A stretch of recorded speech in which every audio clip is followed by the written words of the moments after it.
नमस्कार दोस्तों, शारदा एजुकेशन के इस यूट्यूब चैनल में आप सभी का स्वागत है। हम राजस्थान हिस्ट्री के विगत एग्ज़ाम्स में आए हुए जो महत्वपूर्ण क्वेश्चंस हैं उनको देख रहे थे, जो कि आगामी जो एग्ज़ाम्स हैं उनमें आने के लिए महत्वपूर्ण है। तो आज का जो हमारा टॉपिक है वो है मेवाड़ का इतिहास। और मेवाड़ के इतिहास में जो हमारा पहला क्वेश्चन है उसकी बात करते हैं। तो सबसे पहला जो हमारा क्वेश्चन है कि नैणसी की ख्यात में गुहिलों की कितनी शाखाओं का उल्लेख है। आपको बताना है कि जो नैणसी की ख्यात है, जो मुहणोत नैणसी ने लिखी थी, उसमें गुहिलों की कितनी शाखाओं का उल्लेख किया गया है। तो पहला जो हमारा क्वेश्चन है वो है पहला जो हमारा ऑप्शन है वो है 24, दूसरा है 36, तीसरा 42 और चौथा आपका 20। तो इसमें जो आपका राइट आंसर हो जाएगा नंबर 1।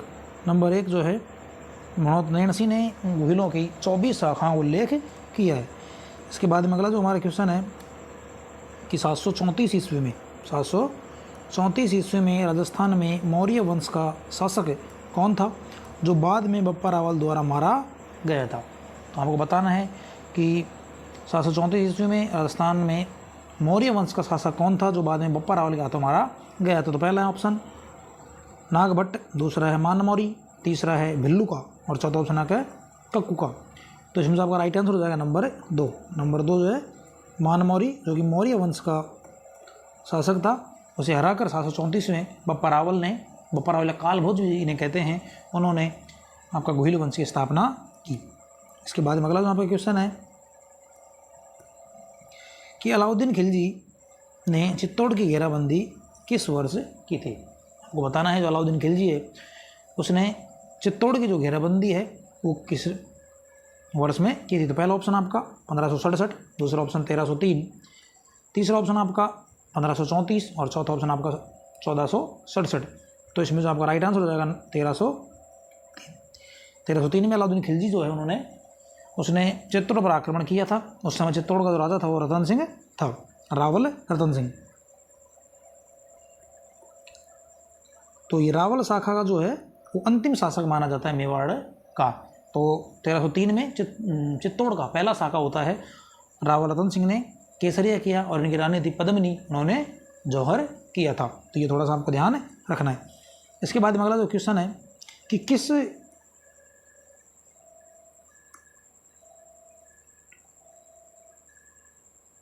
अगला जो आपका क्वेश्चन है कि किस रचना में अमीर खुसरो ने चित्तौड़गढ़ दुर्ग पर अलाउद्दीन खिलजी के आक्रमण का वर्णन किया है। तो आपको बताना है कि अमीर खुसरो की वह कौन सी रचना है जिसमें उसने अलाउद्दीन खिलजी द्वारा चित्तौड़ पर किए गए आक्रमण का वर्णन किया है। तो पहला ऑप्शन आपका खजाइन अल फतूह है, दूसरा ऑप्शन आपका नूह है सिपेहर, तीसरा आपका तुगलकनामा और चौथा ऑप्शन आपका मिफ्ता उल फतूह है। तो इसमें से आपका राइट आंसर हो जाएगा नंबर 1, खजाइन अल फतूह इसमें राइट आंसर हो जाएगा। तो 1 नंबर आपका राइट आंसर है। इसके बाद में अगला जो आपका क्वेश्चन है कि विषम घाटी पंचानन की संज्ञा मेवाड़ के किस शासक को दी गई। आपको बताना है कि विषम घाटी पंचानन जो है वो संज्ञा जो है मेवाड़ के शासक को दी गई है। तो इसमें जो पहला ऑप्शन है राणा हमीर, दूसरा ऑप्शन है राणा लाखा, तीसरा ऑप्शन आपका राणा कुंभा और चौथा ऑप्शन आपका जयत्र सिंह। चौथा ऑप्शन आपका कौन सा जाएगा? जयत्र सिंह। तो इसमें से आपका राइट आंसर 1 नंबर है और राइट आंसर हो जाएगा। हमीर जो है उसको मेवाड़ का उद्धारक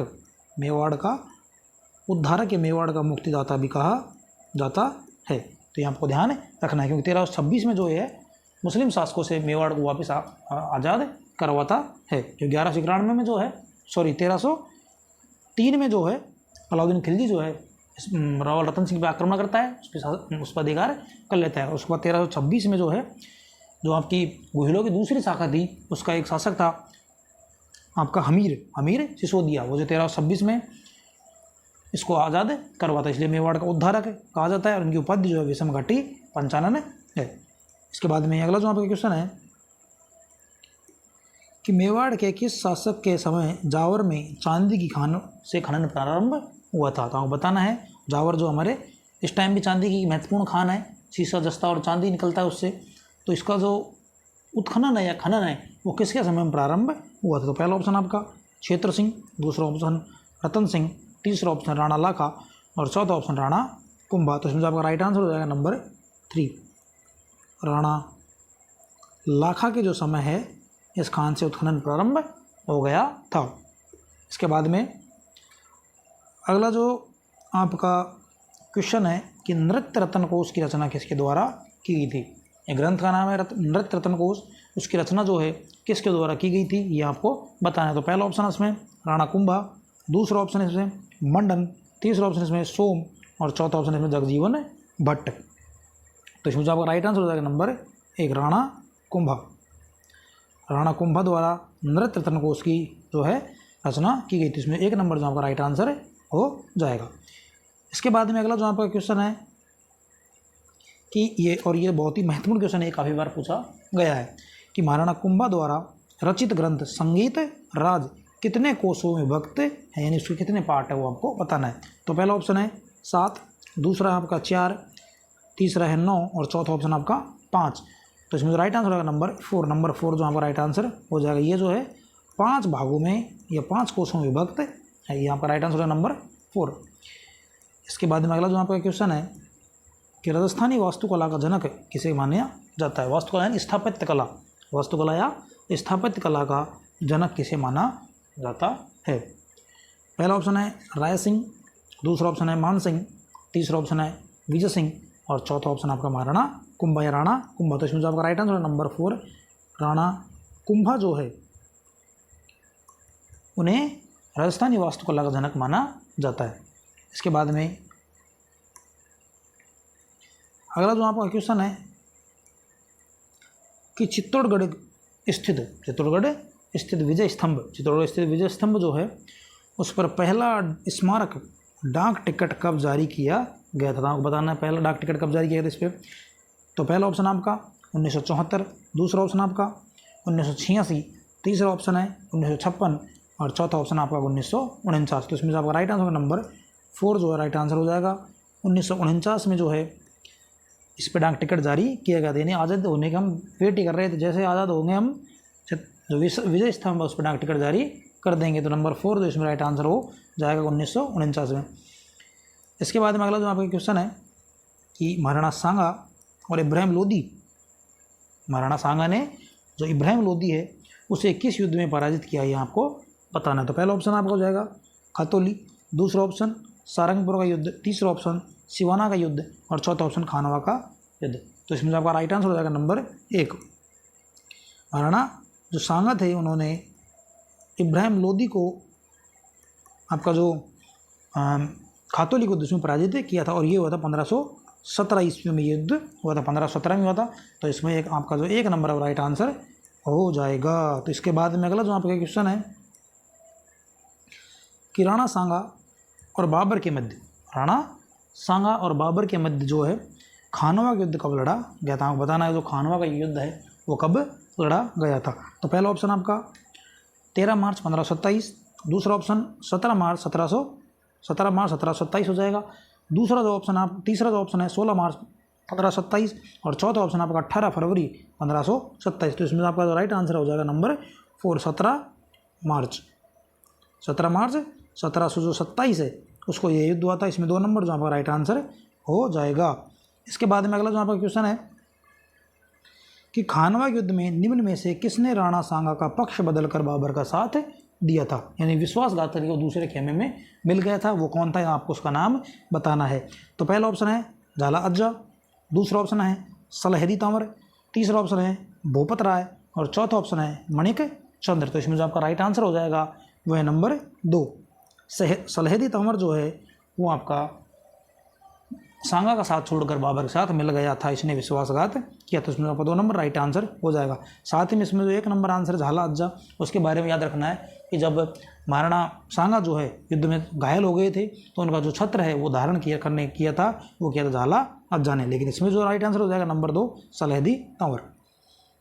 इसके बाद में अगला जो आपका क्वेश्चन है कि राणा सांगा की मृत्यु के बाद कौन मेवाड़ का शासक बना था। ये भाई पिछली जो रीट एग्जाम हुई थी उसमें आई थी और ये लगभग किसी भी आपको एग्जाम्स के नोट्स में नहीं मिला है, उसके आने के बाद में लोगों ने अपने नोट्स में छापना शुरू किया है। तो ये जो क्वेश्चन है बहुत महत्वपूर्ण क्वेश्चन है क्योंकि इसके बाद में आप राणा सांगा के बाद में हम सीधा जो शासक मानते हैं विक्रमादित्य को, लेकिन उनके बीच में जो है कुछ दिनों के लिए एक शासक और बना था, वो आपको इस क्वेश्चन में बताना है। तो सबसे पहले राणा सांगा की मृत्यु के बाद कौन मेवाड़ का शासक बना। पहला ऑप्शन राणा रतन सिंह, दूसरा राणा विक्रमादित्य, तीसरा राणा राज सिंह और चौथा राणा उदय सिंह। तो इसमें जो आपका राइट आंसर हो जाएगा नंबर 1 राणा रतन सिंह। ये थोड़ा सा ध्यान रखना है, वापस किसी एग्जाम में पूछ सकता है, तो आपको थोड़ा सा इसका ध्यान रखना है, क्योंकि हम रतन सिंह के नाम से मेवाड़ में एक ही शासक को जानते हैं और वो पद्मिनी का जो पति है 1303 में अलाउद्दीन खिलजी के खिलाफ लड़ता हुआ आपका केसरी किया था उन्होंने,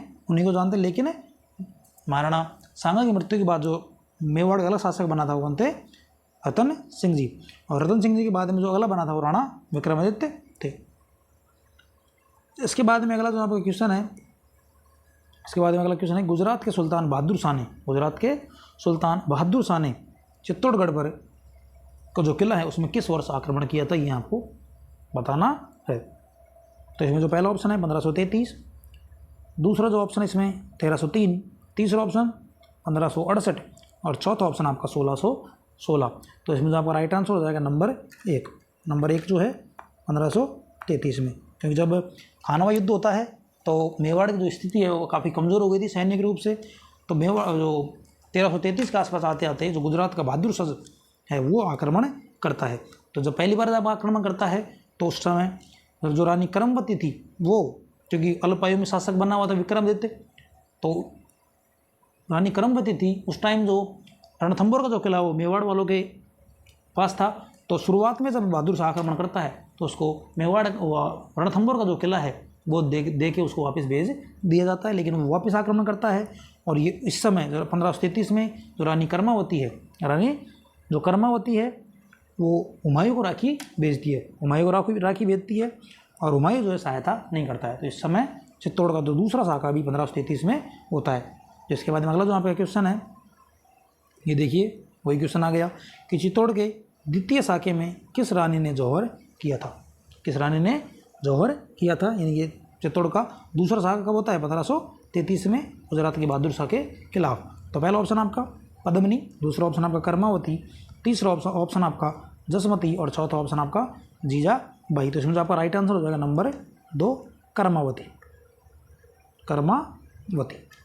और इसमें जो जौहर करता है वो बाघ सिंह ठाकुर देवलिया का ठाकुर था, बाघ सिंह, सॉरी केसरिया जो किया वो देवलिया प्रतापगढ़ के ठाकुर थे बाघ सिंह, और जो जौहर करती है वो रानी कर्मावती। इस प्रकार 1533 में गुजरात के बहादुर शाह के खिलाफ चित्तौड़ का दूसरा शाखा होता है। इसके बाद में अगला जो आपका क्वेश्चन है, कि चित्तौड़गढ़ का तीसरा शाखा कब हुआ। आपको बताना है कि चित्तौड़गढ़ का जो तीसरा शाखा है कब हुआ। तो इसमें आपका पहला जो ऑप्शन है 1568, दूसरा ऑप्शन आपका 1569, तीसरा ऑप्शन आपका 1567 और चौथा ऑप्शन आपका 1570। तो इसमें जो आपका राइट आंसर हो जाएगा 1568, एक नंबर जो आपका राइट आंसर हो जाएगा 1568। तो इसके बारे में कुछ डिटेल्स बता देता हूँ मैं आपको। 1568 जो इस समय यहाँ के शासक थे वो उदय सिंह जी थे। तो जब ये आक्रमण होता है तो उदय सिंह जी जो है उनको सहपरिवार, उनको जो है राज परिवार को बचाने के लिए उनको उगना की पहाड़ियों की तरफ भेज दिया जाता है योजना के तहत। उसके बाद में यहाँ का जो शासन है वो आपके जयमल राठौड़ को सौंपा जाता है। जयमल राठौड़ जो हैं वो मेड़ता के शासक थे। जयमल राठौड़, पत्ता सिसोदिया और कल्ला राठौड़, इनको दुर्ग का कार्यभार सौंपा जाता है। जब अकबर जब आक्रमण करता है तो अकबर जो है जयमल राठौड़ को लालच देता है कि आपको आपका जो मेड़ता है वो मिल जाएगा और साथ में आपको उसके साथ नागौर और दे दिया जाएगा। आप जो है जो चित्तौड़ का जो किला है उसकी चाबियाँ जो है मेरे हाथों में दे दीजिए। लेकिन जो जयमल राठौड़ है उनका जो सामने जवाब आता है, बहुत अच्छा जवाब आता है, वो एक दोहे के माध्यम से मैं आपको बताता हूँ।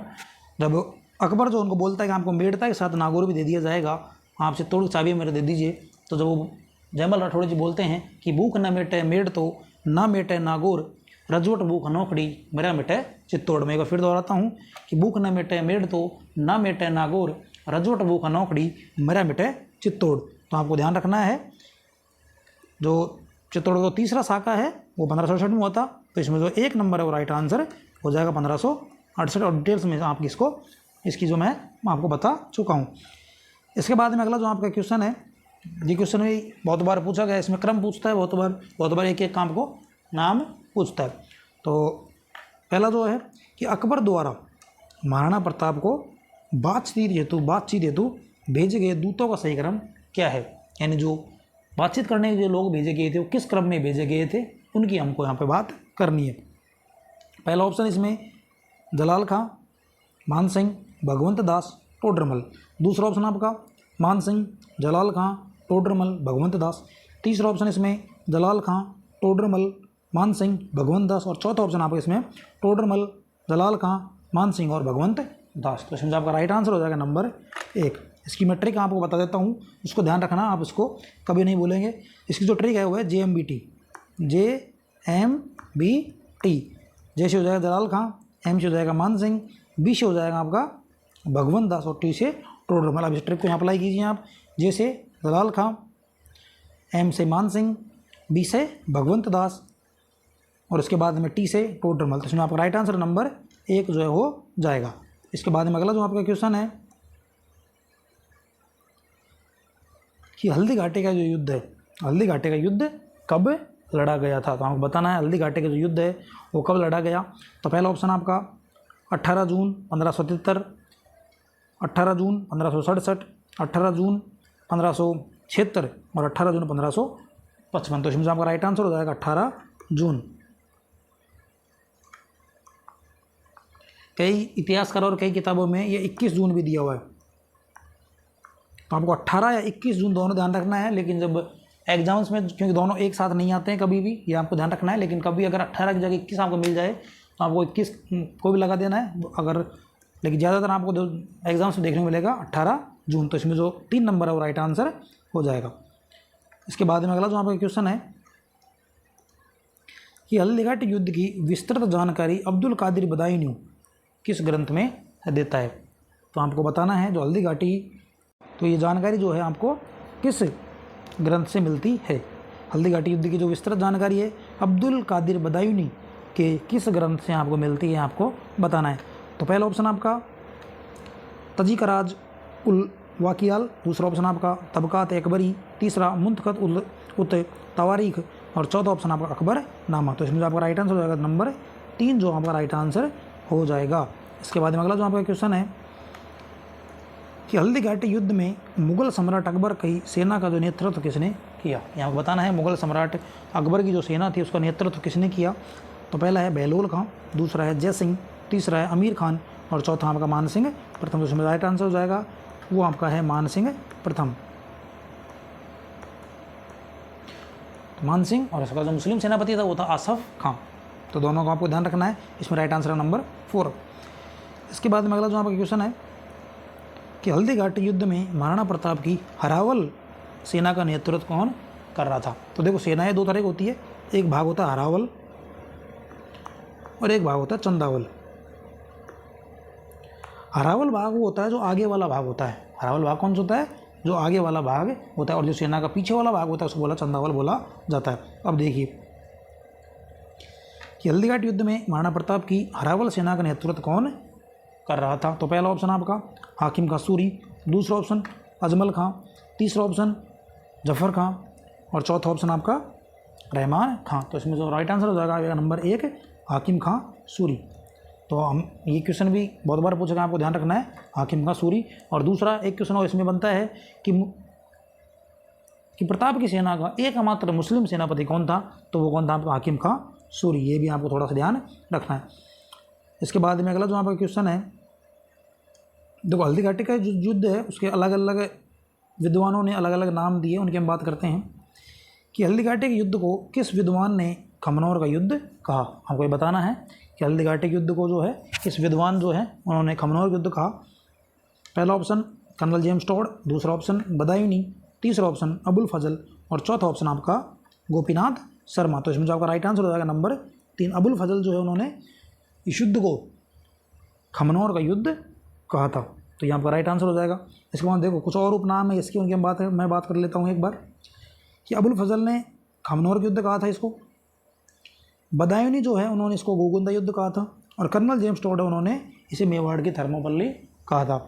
इसके अलावा ये युद्ध है उसको हाथियों का युद्ध भी कहा जाता है, हाथियों का युद्ध भी कहा जाता है।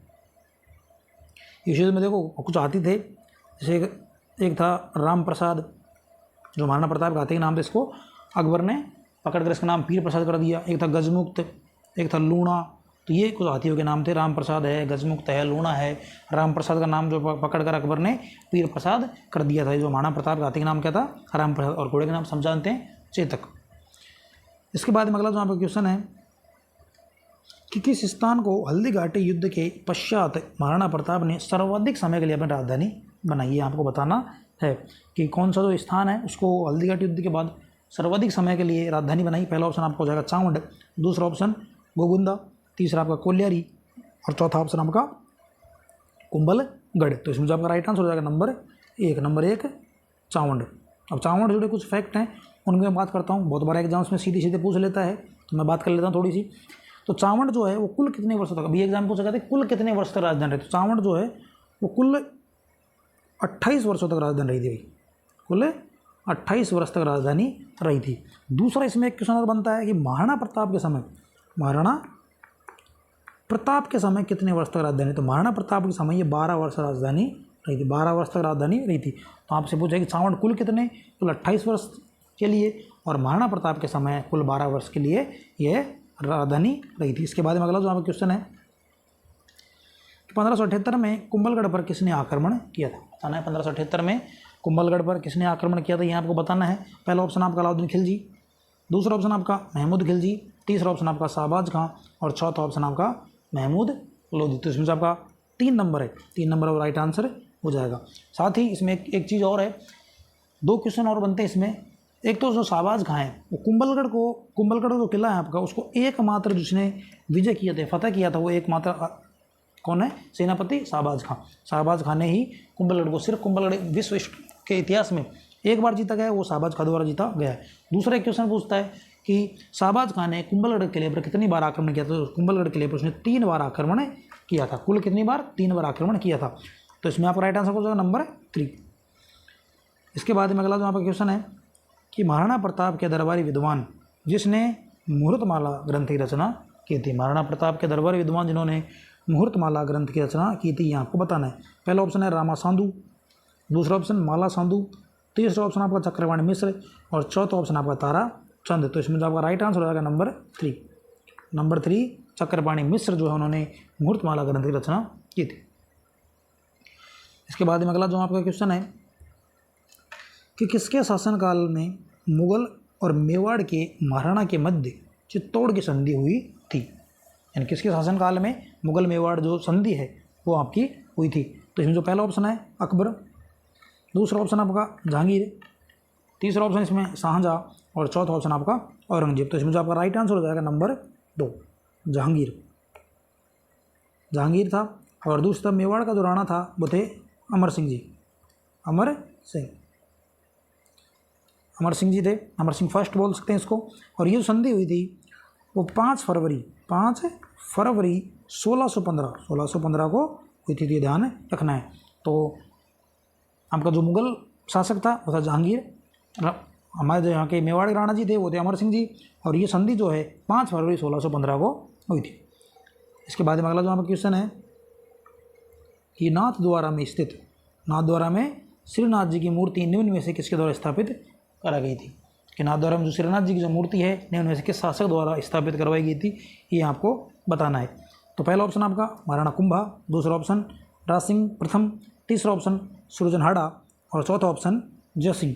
तो इसमें आपका राइट आंसर हो जाएगा वो है राज सिंह प्रथम। तो सेकंड ऑप्शन इसमें क्या हो जाएगा? करेक्ट हो जाएगा। इसके बाद में अगला जो आपका क्वेश्चन है कि निम्नलिखित में से किस राजपूत शासक द्वारा औरंगजेब के विरुद्ध विद्रोह किया गया था? तो ये आपको बताना। तो पहला ऑप्शन है मिर्जा राजा जय सिंह, दूसरा ऑप्शन महाराजा कर्ण सिंह, तीसरा ऑप्शन आपका महाराणा राज सिंह और चौथा ऑप्शन आपका महाराणा अनिरुद्ध हाड़ा। तो इसमें जो आपका राइट आंसर हो जाएगा नंबर 3 जो है आपके जो राज सिंह जी थे उन्होंने औरंगजेब के खिलाफ विद्रोह किया था। अब उसका कारण क्या था वो कई एग्जाम से पूछा गया, मैं अब आपको बता देता हूँ।